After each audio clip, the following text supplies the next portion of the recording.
Welcome back, everyone. So, this time around, I'm doing something a bit different, something I haven't really done before. Um, so I've selected one player from each NFL team that I think has the capability of making their first Pro Bowl this season, or if not this season, next season, or sometime soon. Um, Most likely this season, though. um, Based on their performance from the last, the previous season or the last few seasons, depending on how long they've been around. Speaking of which, I've exempted rookies from this list because I don't really have any anything to go off of, and also because I wanted to challenge myself a little bit. Um, so yeah, um, without wasting too much time, let's get into it. And these are in alphabetical order, by the way. Um, Starting with the Cardinals, I'm picking tight end Trey McBride. He had the seventh most yards amongst tight ends last season, 825, off of 81 catches. Um, and he will have Kyler Murray for a full season next year. That'll be a benefit to him. Um, the pickings were pretty slim because the Cardinals have, frankly, one of the weakest rosters in the league. Um, And if there's any viewers of Brett Coleman in my audience, I think he mentioned him in I forget which video, but in a video about players to watch or maybe players to pick up in fantasy, he gave him a mention, and he was a bright spot on a rather dismal Arizona squad last season. So we'll see what he does in 2024. For the Atlanta Falcons, I've selected corner AJ Terrell. Um, He defended 11 passes in 2023 and was second team All Pro in 2021. Overall, one of the league's better corners. Um, the funny thing is, people were talking about how the Falcons drafted him over CJ Henderson, um, who has become a bust. People were, and AJ Terrell was seen as um, or rather, they couldn't get CJ Henderson. Um, and sorry, I'm misremembering. They could not get CJ Henderson, so this was seen as the so-called great value option, and he ended up being a lot better than C.J. Henderson has been. Um, so yeah, and I mean the Falcons are poised to be the best team in a rather weak division. So overall, I think he is a Pro Bowl quality player. He should have made it in 2021, of course. Um, though the Falcons do have quite a few in terms of options I could have gone with here. I could have gone with Bijan Robinson or Drake London. Um, so yeah, this one required a bit of thought. Um, but yeah, that's the Falcons pick. For the Baltimore Ravens, I'm going with the edge rusher Odafe Owa. Stats wise, not the most impressive, but he did have 58 QB pressures and a PFF grade of 80.7. And he benefits from playing on the same line as Michael Pierce and Justin Madubuike. Um, I think he has the potential to up his numbers and I think be the prime pass rusher in the Ravens defense. Though an honorable mention goes to Zay Flowers.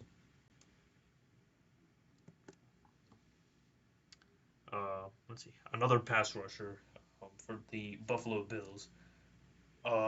This one was a bit difficult because there's again a lot of pickings on a pretty talented Buffalo squad.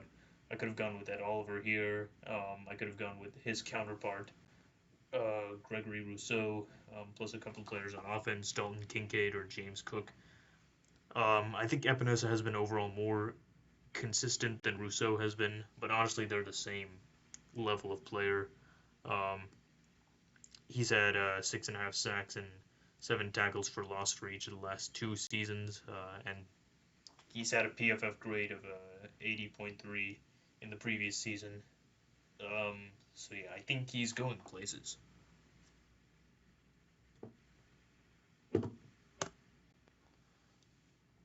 For the Panthers, I'm gonna go with Ikem Ekwonu, the offensive tackle.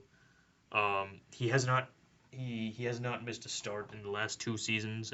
He's played over 1,000 snaps.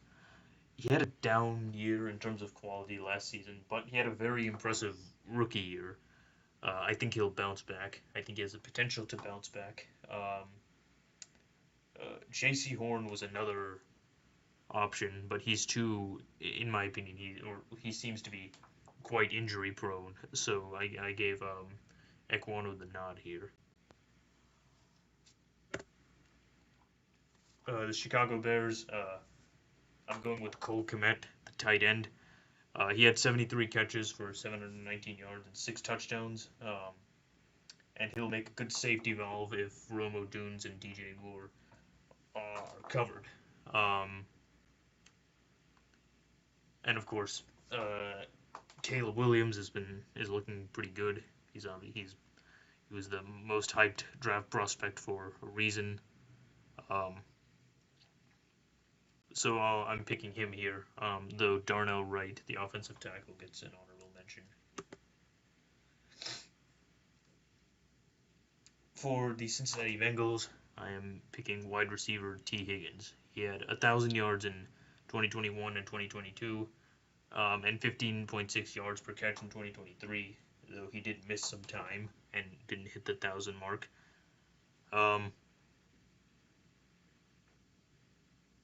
But yes, I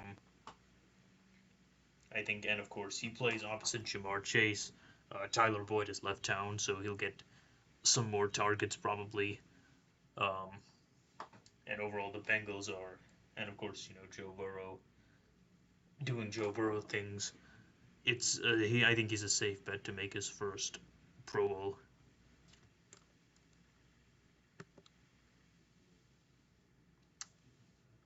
The Cleveland Browns, I'm going with Grant Delpit. One of the better safeties. I think the last couple of seasons. He had 80 tackles, an interception, and a sack and a half in 2023, and even more impressive season in 2022, 105 tackles, 4 interceptions, and 10 passes defended. He was a former Thorpe Award winner that was I think projected in the late first round, but they got him. The Browns got him in the second round back in 2020. But yeah, I he so I've been impressed by him overall. Though an honorable mention goes to Greg Newsome the second. Um, he and Denzel Ward form one of the best corner duos in the league.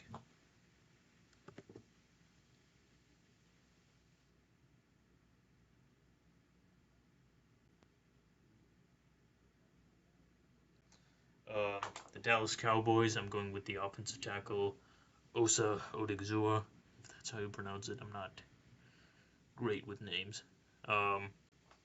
As an interior tackle, he started 12 games and had a PFF grade of 81.4. Had a few sacks and 8 tackles for loss, as well as 44 quarterback pressures. Um, he's a player to watch, in my opinion. So yeah, keep an eye on him.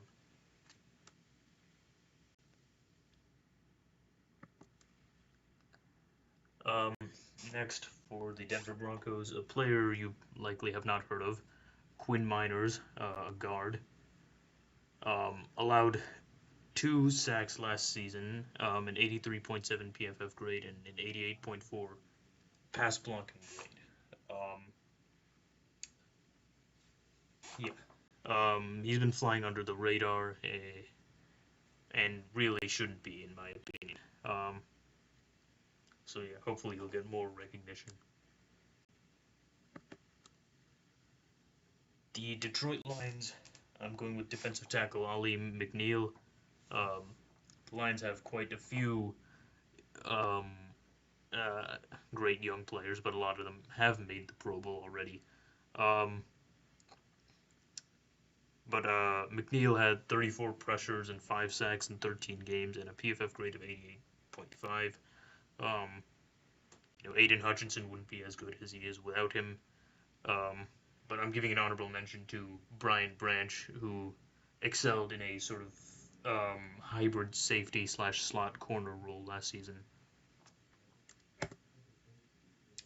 Next one was a pretty easy one, and one you were likely expecting.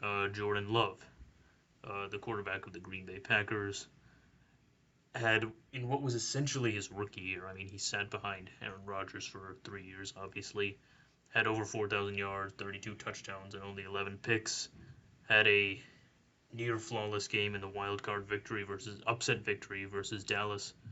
Um, so yeah, and he is now the leader and the owner of the keys to the offense of an exciting young Green Bay team. Um, an honorable mention goes to Rashawn Gary, though, who's been impressive off the edge for Green Bay. The Houston Texans. I'm going with wide receiver Nico Collins. He had a breakout season, 80 catches, nearly 1,300 yards, and 8 touchdowns in 15 games, and a 16.2 average yards per catch. Um, of course, a lot of that was due to the production of C.J. Stroud, um, who is only going to get better.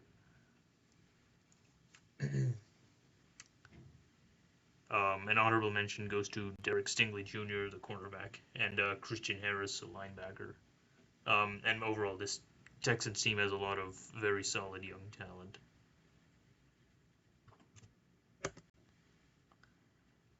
The Indianapolis Colts, I'm going with the pass rusher Kwity Paye. He had 8.5 sacks and 8 tackles for loss and 9 QB hits, along with 31 pressures and 2 forced fumbles. Um, and he'll benefit from playing in the same line as DeForest Buckner and Grover Stewart. Um, this one's pretty straightforward, though an honorable mention goes to Michael Pittman Jr., the wide receiver. Um, and yeah.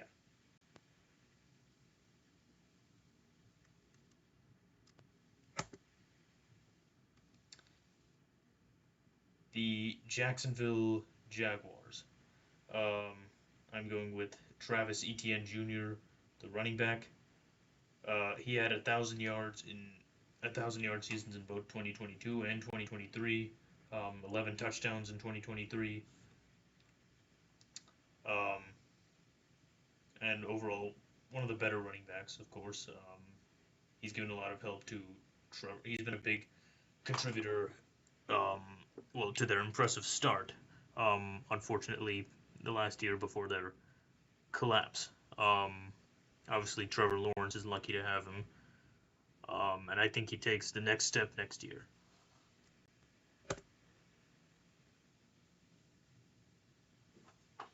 Kansas City Chiefs, Nick Bolton. Um, there were some other players I could have gone with: Trent McDuffie, Rashee Rice, George Karlaftis. Nick Bolton, again, a linebacker that's been flying under the radar. He had 180 tackles, 9 TFLs, and 2 sacks in 2022. Impressive, and the all-rookie team the year before that had an impressive 2023 as well. Um, yeah, and if he'll be instrumental if the Chiefs make a Super Bowl, try to make a run at a repeat Super Bowl, or for them a three-peat, I guess. For the Raiders, um, I'm going with offensive tackle Colton Miller, one of the most underrated offensive tackles in the league. He started 90 games in his career, and in 2023 had an 80.2 PFF grade and only committed 1 penalty. Um, though honorable mentions go to Christian Wilkins, who was my close second choice, and the safety Trevon Moehrig. For the Chargers, I'm going with corner Asante Samuel Jr. He defended 13 passes and made 2 interceptions and 63 combined tackles. Overall, one of the more intriguing defenders on this team. Though an honorable mention goes to J.K. Dobbins and Zion Johnson, the guard. For the Rams, we have Kobe Turner, the defensive tackle. Um, so Aaron Rodgers retired, so he'll need to double his efforts. He had 9 sacks, 8 tackles for loss, and 57 tackles, and an 83.8 PFF grade. Um, a lot of people have given him some, or a lot of eyes have been turned his way, and rightfully so, in my opinion. For the Miami Dolphins, I'm going with safety Javon Holland. Now, this was the most difficult one of all. It is essentially a tie, to be honest with you. You could easily substitute one or the other. It was a tie between him and wide receiver Jalen Waddle. In my opinion, both of them should have made it last year. They were among the best at their position and have been for quite some time. But Holland made 74 tackles, 52 solo tackles, had a 99-yard interception return touchdown versus the Jets in Week 11, a PFF grade above 90.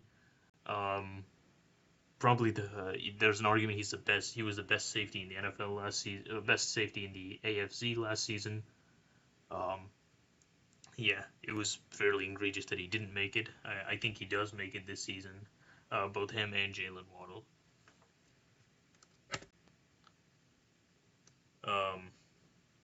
For the Vikings, another egregious snub from last season who should have made it. Christian Darrisaw played 99% of all offensive snaps last season and a PFF grade of 82. He's been one of the best tackles, period, I think, the last couple of seasons. Just overall, and one of the more impressive blindside blockers. So, but honorable mentions go to Jordan Addison, the wide receiver, if he can stay out of trouble, like Rashee Rice, and Cameron Bynum, the safety.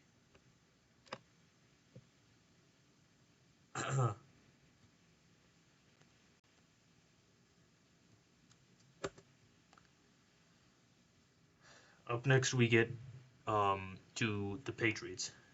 Now, my original pick, which I kind of had to change, was Christian Barmore. But unfortunately, he will be out indefinitely. We don't know how long, because of blood clots and other health issues. But he had a phenomenal season last season, so I had to default to my number 2, which was Christian Gonzalez, and hopefully Barmore will be back soon enough. But Christian Gonzalez had a very impressive first 4 games before he was sidelined for the rest of the season because of an injury. Yeah, which sucked. Um, you know, but yeah, I, as a fan of the Pats, am excited to watch him, and also hope for the best for Christian Barmore's recovery. I'm also impressed with Michael Onwenu, the guard, a very underrated lineman, and linebacker Jelani Tavai.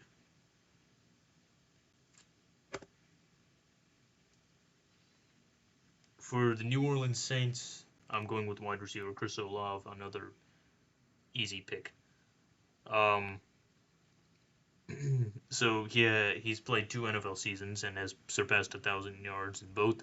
He had 87 catches, 1,123 yards, 5 touchdowns, and 70.2 yards per game last season. He's easily their number 1 target, and the Saints are kind of an injury-prone team, but Derek Carr is no slouch as a quarterback. So yeah, I think he has what he needs to get better.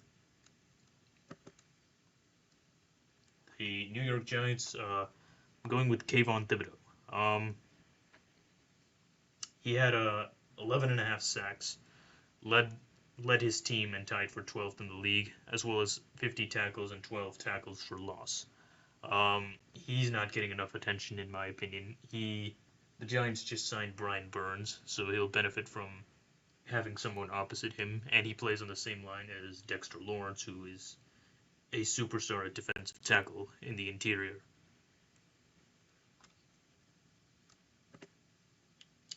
The New York Jets, a team with again, quite a bit of options and a lot of a very talented roster.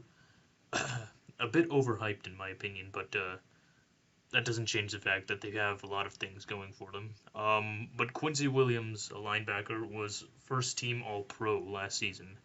He also should have made it. I have no idea why he was snubbed. He had 139 combined tackles, 2 sacks, and 2 forced fumbles. Um, and yeah, he's an asset to this defense. The honorable mentions go to Garrett Wilson, um, the wide receiver. Um, he'll benefit from the return of hopefully having a healthy Aaron Rodgers. Brees Hall, the running back, who had more receiving yards than the Patriots' leading receiver, and is a dual threat option. And DJ Reed, who benefits from playing opposite Sauce Gardner. For the Philadelphia Eagles, I'm going with defensive tackle Jalen Carter, who was just an absolute, wrecker. No, there's no other way to put it. Um, he had 6 sacks, 8 tackles for loss, 33 tackles, and an 89 PFF grade. He was second in defensive play, rookie of the year voting. Um, and yeah, honorable mentions go to Devontae Smith, who it's pretty surprising he hasn't made it yet, and Jordan Mailata, the offensive tackle. But Jalen Carter is a player to watch. For the Pittsburgh Steelers, I'm going with George Pickens, who had 63 catches for 1,140 yards and 9 touchdowns. He had 18.1 yards per catch and 388 yards after the catch. And he's going to be Pittsburgh's top target because they lost the Brandon Ayuk sweepstakes.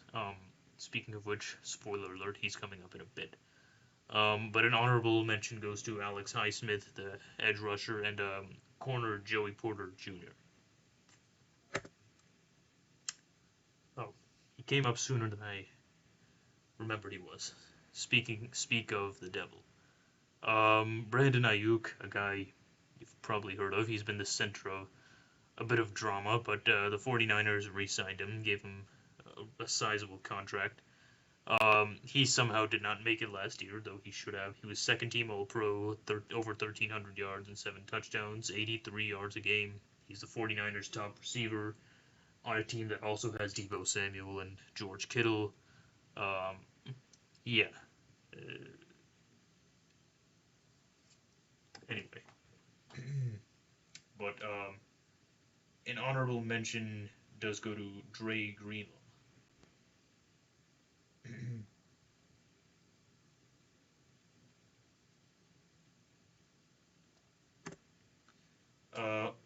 For the Seattle Seahawks, I'm going with running back Kenneth Walker Jr. He had over 1,000 yards and 9 touchdowns in 2022. Was not as productive in 2023, but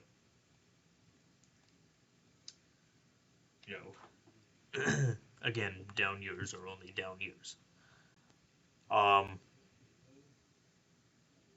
He and the Seahawks have a decent amount of talent, so there was quite a bit to pick from. I could have easily gone with any of the others, for example, Charles Cross, the guard, or Devon Witherspoon. But I went with Walker here because I kind of wanted to balance out the positions I had in this. For the Bucks, I'm going with Rachaad White. He had nearly 1,000 yards and 6 touchdowns, and also served well through the air with nearly 550 receiving yards and a few touchdowns. I think, and of course, Baker Mayfield is no slouch at quarterback. So we'll see where he goes. An honorable mention goes to Luke Gedke, the guard. The next one is a new signing, L'Jarius Sneed, the corner. He was one of the best in the league last year. The Chiefs made a mistake letting him go, and this was a great signing for the Titans. He had 14 passes defended and 2 interceptions, but most impressively, a 56.2 passer rating when he was targeted. So that's impressive. I am giving a mention to Will Levis, who looked impressive in his very small sample size here. A lot of people are rooting for him to succeed, um, and I'm one of them. And finally, the Washington Commanders. I'm going with guard Samuel Cosmi. Another player that's gone under the radar. He had a PFF grade of 80.6, allowed only one sack, a 4.3 pressure rate. Yeah, he's a Pro Bowl worthy guard already, in my opinion. But that rounds it out. Um, the season starts tomorrow, as of when I'm recording this, so we'll see how right or wrong I was. We'll see how well these age. Some of them will age well, some of them will age poorly, inevitably. But that's just how it goes. So thank you, and I'll see you next time.